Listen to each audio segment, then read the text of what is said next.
ভিডিওতে আমরা ভেক্টর স্পেসের প্রাথমিক যে অংশগুলো সেগুলো নিয়ে আলোচনা করেছিলাম।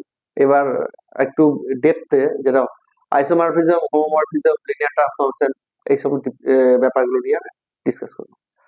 তো প্রথমেই যেটা বলবা সেটা হচ্ছে আইসোমরফিজম। তো গ্রুপ কি সেটা জেনেছি, গ্রুপ হওয়ার ক্রাইটেরিয়া কি সেগুলো আগের ভিডিওতে বলেছি। তো দুটো গ্রুপ আইসোমরফিক হওয়ার যে ক্রাইটেরিয়া গুলো কি সেটা আমরা ডিসকাস করবো। ঠিক আছে, তাহলে দুটো গ্রুপ, একটা গ্রুপ হচ্ছে জি, যার মধ্যে এলিমেন্ট গুলো আছে এ, বি, সি, টি, ই। ঠিক আছে, এই এলিমেন্ট গুলো রয়েছে, আরো থাকতে পারে, এখানে শেষ না, আরো রয়েছে। এবং যেখানে ইটা হচ্ছে আইডেন্টিটি এলিমেন্ট, যেটা আমরা আগে বলেছি। ঠিক আছে, আর একটা সিমিলার গ্রুপ আছে, যে গ্রুপটাকে ধরলাম আমরা জি ড্যাশ, যার এলিমেন্ট গুলো হচ্ছে, আচ্ছা এক কাজ করছি, আমি ইটা আগে লিখছি। ঠিক আছে, আর কোনো সমস্যা নেই, শুধুমাত্র ইটা আগে লিখছি।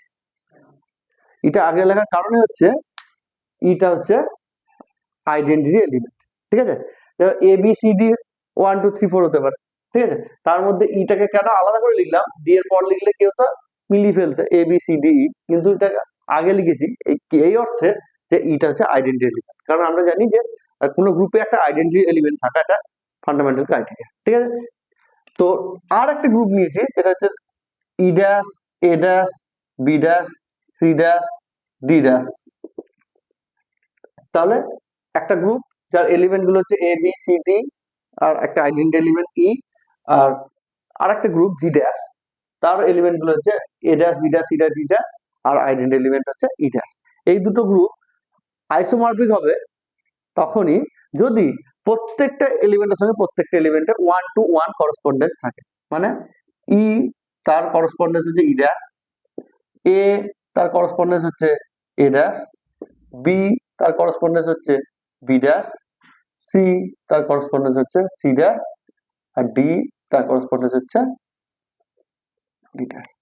তাহলে বোঝা যাচ্ছে কি, যে প্রত্যেকটা এলিমেন্টকে করসপন্ড করছে।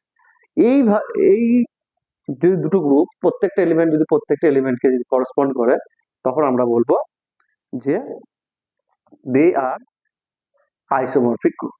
ঠিক আছে, তাহলে এর বিভিন্ন এক্সাম্পল আছে। হ্যাঁ, এক্সাম্পল পরে আমি বলবো, যে প্রত্যেকটা যে দুটো গ্রুপ দিয়ে দিলাম, সেই দুটো গ্রুপ আইসোমরফিক হবে কিনা টেস্ট। ঠিক আছে, এই পরীক্ষা এই ধরনের প্রশ্ন দেয়। এর পরেরটা বলে ফেলি, তারপরে আমরা এক্সাম্পলে যাবো। এর পরেরটা হচ্ছে হোমোমরফিজম। এক্ষেত্রে 1 to 1 করসপন্ডেন্স না, মেনি টু 1 করসপন্ডেন্স। মানে একটা এলিমেন্ট আছে এইচ, সরি একটা গ্রুপ আছে এইচ, তার এলিমেন্ট গুলো ঠিক আগের মতো লিখছি, ই, এ, বি, সি, ডি। ঠিক আছে, একটা গ্রুপ। আর একটা গ্রুপ দেখছি, সেটা হচ্ছে আমাদের জি ধরলাম। সেই গ্রুপের এলিমেন্ট গুলো ভালো করে লক্ষ্য করবে, E1, E2, E3, E4 dot dot dot dot, A1, A2, A3, A4 dot dot dot dot, B1, B2, B3, B4 dot dot dot dot, C1, C2, C3, C4 dot dot dot, D1, D2, D3, D4। এই element গুলো যদি থাকে এই গ্রুপে, ঠিক আছে, তাহলে এই গ্রুপের কি হচ্ছে, ই তার করসপন্ড করছে কাকে কাকে, E1, E2 থেকে ডট ডট ডট EN অবধি। ঠিক আছে, এটা যদি পুরোটা টোটালটা লিখি ডট ডট ডট হবে EN, এটা যদি লিখি কি হবে AN, এটা যদি লিখি কি হবে BN, এটা যদি লিখি কি হবে CN, এটা যদি লিখি কি হবে DN। ঠিক আছে, তাহলে ই করসপন্ড করছে কাকে, এতগুলো এলিমেন্ট, এ করসপন্ড করছে কাকে, এতগুলো এলিমেন্টকে। ঠিক আছে, তাহলে ই করসপন্ড করছে এদিকে, আমি যদি সংক্ষেপে লিখি এটাকে লিখতে পারি EI। এ করসপন্ড করছে কাকে, সংক্ষেপে যদি লিখি এটা হবে AI। বি করসপন্ড করছে কাকে, সংক্ষেপে যদি লিখি বিআই, বিআই বলতে বোঝাচ্ছে বি এর প্রত্যেকটা এলিমেন্ট। আর সি করসপন্ড করছে কাকে, সিআই। আর ডি করসপন্ড করছে কাকে, ডিআই। তাহলে কি হচ্ছে, এই এক্ষেত্রে ওয়ান টু ওয়ান করসপন্ডেন্স হচ্ছে না, এক্ষেত্রে হচ্ছে মেনি টু ওয়ান করসপন্ডেন্স। ঠিক আছে, তাই এই গ্রুপটাকে এই বলতে এইচ গ্রুপকে বলবো জি গ্রুপের হোমোমরফিক। ঠিক আছে, তাহলে আইসোমরফিক আর হোমোমরফিক এই হচ্ছে গ্রুপ। কতগুলো এক্সাম্পল আছে, যেমন একটা দিয়েছে, একটা বলি ছোট্ট এক্সাম্পল, তাহলে তোমরা বুঝতে পারবে। তো আর ফিজিক্সটা তো অত ম্যাথামেটিক্স করবো না, মোটামুটি আমরা থিওরিতে জানো। আমরা ফিজিক্সটা তো বেশি, হ্যাঁ, অঙ্ক অঙ্ক টঙ্ক কম করতে ভালোবাসি, একটু ফিজিক্সটা বেশি পেতে ভালোবাসি, কারণ হচ্ছে বেশি থিওরি কম করছি, অঙ্ক অঙ্কটা করি কি স্বার্থে, যে স্বার্থে একটা প্র্যাকটিক্যাল ইম্পর্টেন্স আছে তার স্বার্থে। ঠিক আছে, ঠিক তেমনি এই যে আমি একটা অ্যাবস্ট্রাক্ট জিনিস পড়াচ্ছি, ভেক্টর স্পেস, ঠিক আছে, এটা তো পুরোটাই ম্যাথমেটিক্স, মানে কোর ম্যাথমেটিক্স, তবুও এর অ্যাপ্লিকেশন রয়েছে। ঠিক আছে, যখন পড়বে হ্যাঁ পরে নিউক্লিয়ার পার্টিকেল ফিজিক্স, তখন দেখবে group ring field, vector space, vector স্পেসের অ্যাপ্লিকেশন নিশ্চয়ই তোমরা বুঝতে পারছো, গ্রুপ রিং ফিল্ডের অ্যাপ্লিকেশন রয়েছে। ঠিক আছে, তো যাই হোক, একটা প্রবলেম বলি, প্রবলেমটা বলছে সো দ্যাট দ্য ম্যাট্রিক্স ই, তার একটা ম্যাট্রিক্স দিয়েছে, তার 3x3 ম্যাট্রিক্স একটা, নিশ্চয়ই বুঝতে পারছো ই যেহেতু একটা আইডেন্টিটি এলিমেন্ট, কাজেই ই ম্যাট্রিক্সটা এই ফর্ম। এটা বলেছে কি 0 0 1 0, এফটা হচ্ছে 0 1 0 0 0 1 আর হচ্ছে 1 0 0। ঠিক আছে, তাহলে তোমাকে দেখাতে হবে যেটা আইসোমরফিক টু ডি3। ঠিক আছে, তাহলে ডি3 কেন বলছে, কারণ হচ্ছে এই যে ম্যাট্রিক্সটা হচ্ছে তোমার বুঝতেই পারছো 3x3 একটা ম্যাট্রিক্স, এটা ডি3 তে আইসোমরফিক, এটা প্রমাণ করতে হবে। ঠিক আছে, তো এটা প্রমাণ করতে গেলে তোমাকে দেখাতে হবে যে কোনো দুটো এলিমেন্ট গুণ করবে।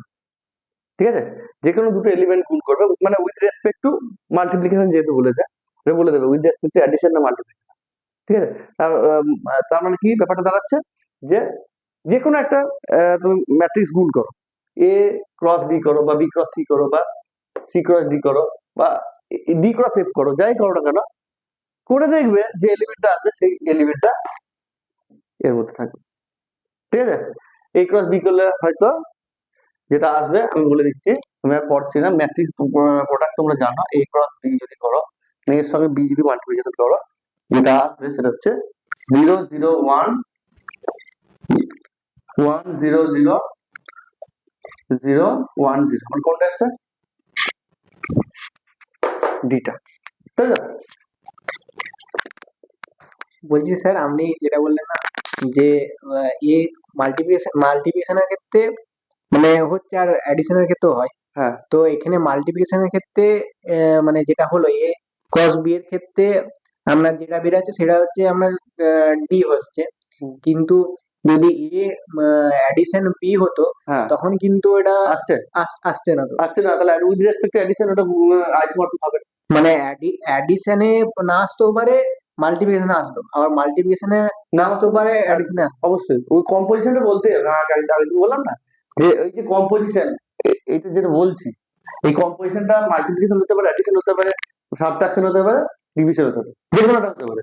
এবার উইথ রেসপেক্ট টু কি সেটা দেখতে হবে, যে উইথ রেসপেক্ট টু অ্যাডিশন যদি বলি, দুটো গ্রুপের এলিমেন্টকে অ্যাড করে যে এলিমেন্টটা নতুন এলিমেন্ট আসবে সেই এলিমেন্টটা গ্রুপে থাকতে হবে। ঠিক আছে, তবেই হবে। কম্পোজিশনটা ভেরি ভেরি ইম্পর্টেন্ট। ঠিক আছে, ভালো প্রশ্ন। তো যাই হোক, এটা একটা এক্সাম্পল। তো এই ধরনের অনেক এক্সাম্পল আছে, আমি ইয়েতে পরে আলোচনা করব, ডিসকাস করব, বা যদি আরো কেউ ইন্টারেস্টেড থাকো কমেন্ট করবে, কমেন্ট আগে দিয়ে দেবো। ঠিক আছে, নেক্সট যেটা আছে সেটা হচ্ছে ভেক্টর সাবস্পেস। তো ভেক্টর স্পেস বুঝলাম, সাবস্পেস কি তাহলে, নিশ্চয়ই কথাটার মধ্যে লুকিয়ে আছে সাবস্পেস কি হবে, ঠিক আছে? ভেক্টর সাবস্পেস, ঠিক আছে? তো কোন একটা ভেক্টর সাব